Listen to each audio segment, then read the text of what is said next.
الميقات. أخي الحاج، إذا وصلت إلى الميقات أو كنت بمحاذاته فاغتسل وتنظف وطيب بدنك، ثم البس ملابس الإحرام وهي الإزار والرداء. وللمرأة أن تلبس ما شاءت من الثياب الساترة من غير زينة أو تبرج.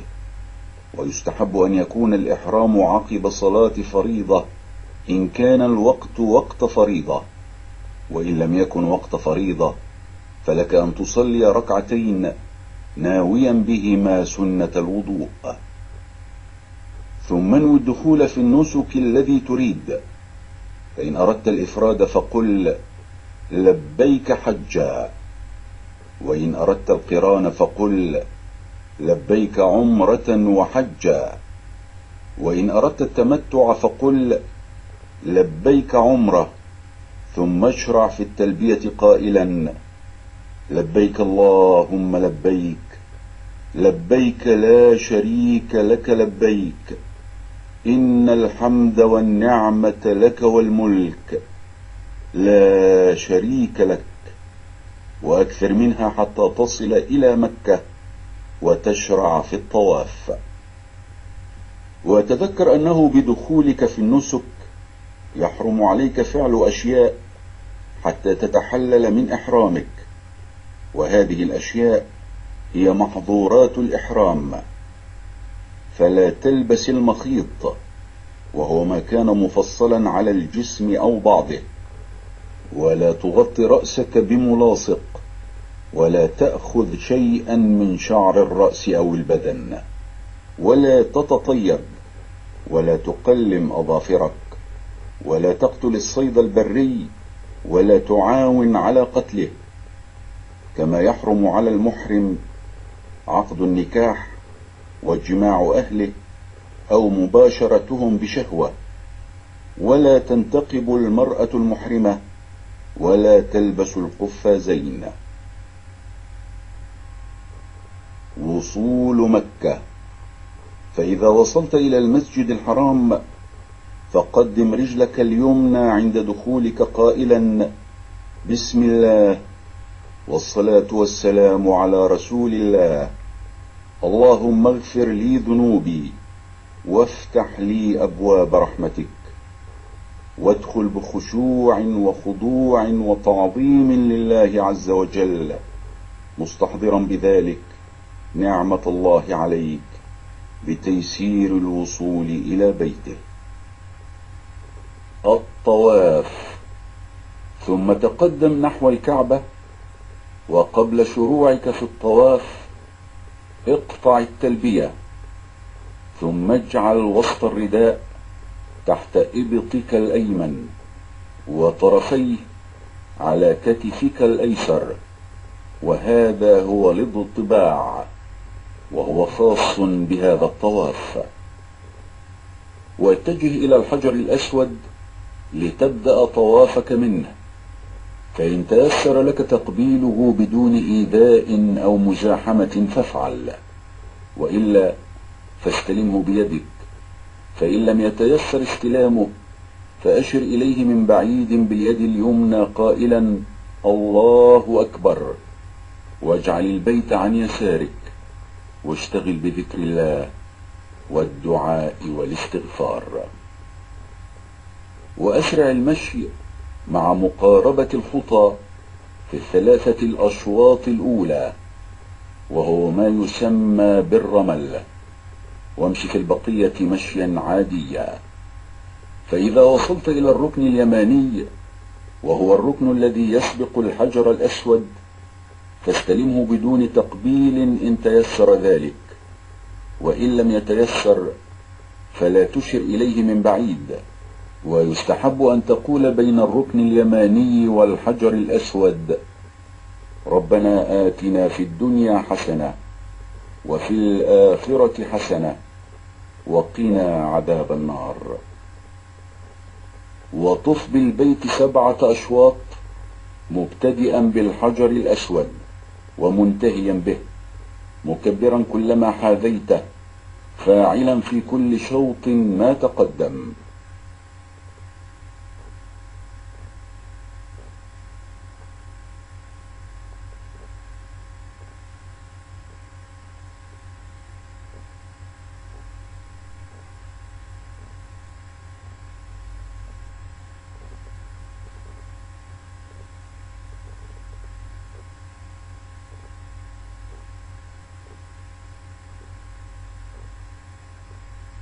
وبعد فراغك من الطواف أعد رداءك على كتفيك، ثم تقدم إلى مقام إبراهيم واقرأ قول الله تعالى: واتخذوا من مقام إبراهيم مصلى، وصل ركعتين خفيفتين خلف المقام إن تيسر ذلك، وإلا ففي أي مكان من المسجد، ولا تزاحم الطائفين.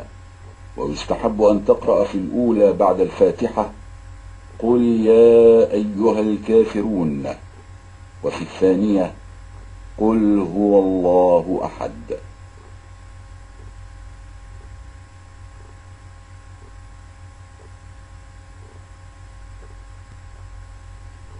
السعي. توجه بعد ذلك إلى المسعى، فإذا دنوت من الصفا فاقرأ قول الله تعالى: إن الصفا والمروة من شعائر الله، وقل: أبدأ بما بدأ الله به، ثم اصعد على الصفا واستقبل الكعبة واحمد الله وكبره 3 رافعا يديك على هيئة الداعي، وقل: لا إله إلا الله وحده لا شريك له، له الملك وله الحمد وهو على كل شيء قدير، لا إله إلا الله وحده أنجز وعده ونصر عبده وهزم الأحزاب وحده. كرر ذلك 3 مرات، وادع فيما بينها بما يتيسر لك، ثم انزل واتجه إلى المروة، واجتهد في الذكر والدعاء والثناء على الله. فإذا وصلت إلى العلم الأخضر الأول فأسرع المشي، واركض ركضا شديدا بقدر ما تستطيع من غير أذية لأحد، حتى تصل إلى العلم الثاني، ثم امشي مشيا عاديا حتى تصل إلى المروة. فإذا وصلت إلى المروة فافعل عليه مثل ما فعلت على الصفا، وبذلك تكون قد أتممت شوطا من أشواط السعي 7. ثم انزل عائدا إلى الصفا ماشيا في موضع المشي، مسرعا في موضع الإسراع، وهكذا حتى تتم 7 أشواط، مبتدئا بالصفا منتهيا بالمروة. الحلق أو التقصير. فإذا أتممت سعيك، فإن كنت متمتعا فاحلق شعر رأسك أو قصره حتى تتحلل من إحرامك، وبذلك تكون قد تمت عمرتك، وحل لك ما كان محرما عليك من محظورات الإحرام. وعليك البقاء بمكة حتى تحرم بالحج من مكانك في اليوم 8 من ذي الحجة. وإن كنت قارنا أو مفردا فابق على إحرامك حتى ذلك اليوم. يوم التروية. إذا كان يوم التروية وهو اليوم 8 من ذي الحجة فأحرم بالحج من مكانك الذي أنت فيه، ثم اخرج إلى منى، وصل بها الظهر والعصر والمغرب والعشاء والفجر في أوقاتها قصرا بدون جمع، وأكثر من التلبية وذكر الله تعالى. الوقوف بعرفة. فإذا طلعت شمس يوم 9 من ذي الحجة فسر إلى عرفات، وصل بها الظهر والعصر جمع تقديم قصرا بأذان واحد وإقامتين، وتأكد من دخولك حدود عرفات، وابق فيها إلى أن تغرب الشمس، واجتهد في الذكر والدعاء والتضرع مستقبلا القبلة، رافعا يديك اقتداء بالمصطفى صلى الله عليه وسلم. الإفاضة إلى مزدلفة. فإذا غربت الشمس فسر إلى مزدلفة بسكينة ووقار، وأكثر من التلبية، ولا تؤذي إخوانك المسلمين. وعند وصولك مزدلفة صل بها المغرب والعشاء جمعا وقصرا، وبت بها تلك الليلة حتى تصلي الفجر، وأكثر من الدعاء والتهليل والتكبير بعد صلاة الفجر، مستقبلا القبلة رافعا يديك إلى قرب طلوع الشمس. رمي جمرة العقبة.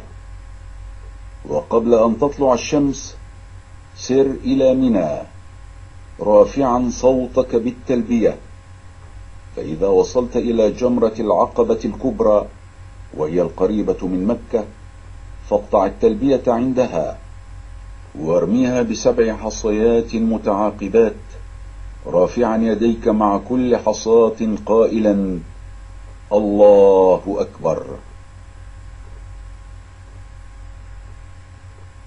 التحلل الأول.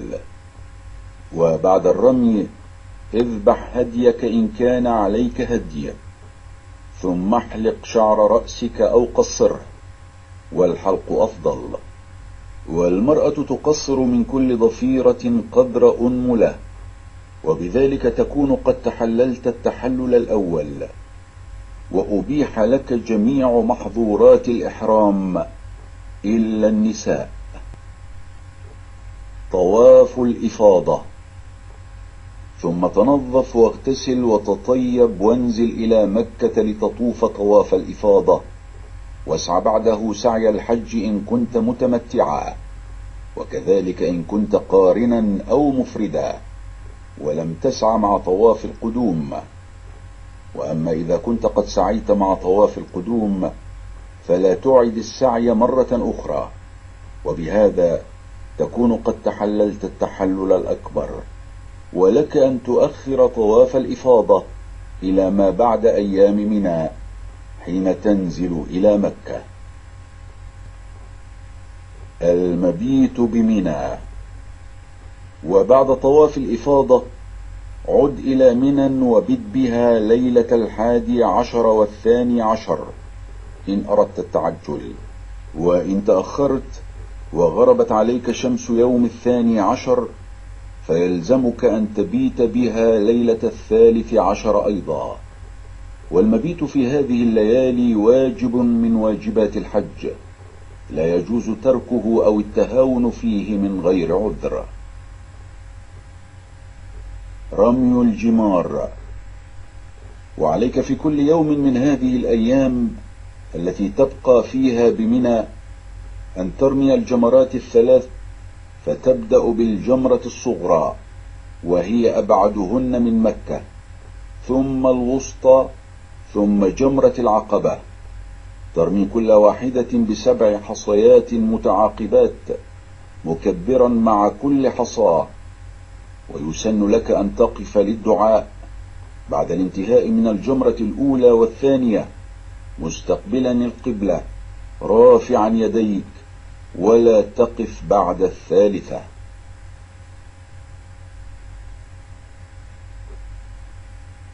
طواف الوداع. فإذا رجعت إلى مكة وأردت السفر إلى بلدك فلا تخرج منها حتى تطوف بالبيت طواف الوداع 7 أشواط ليكون آخر عهدك بالبيت. ورخص للحائض والنفساء ترك هذا الطواف، وبذلك تكون أعمال الحج قد انتهت. نسأل الله أن يجعل حجك مبرورا وسعيك مشكورا وذنبك مغفورا.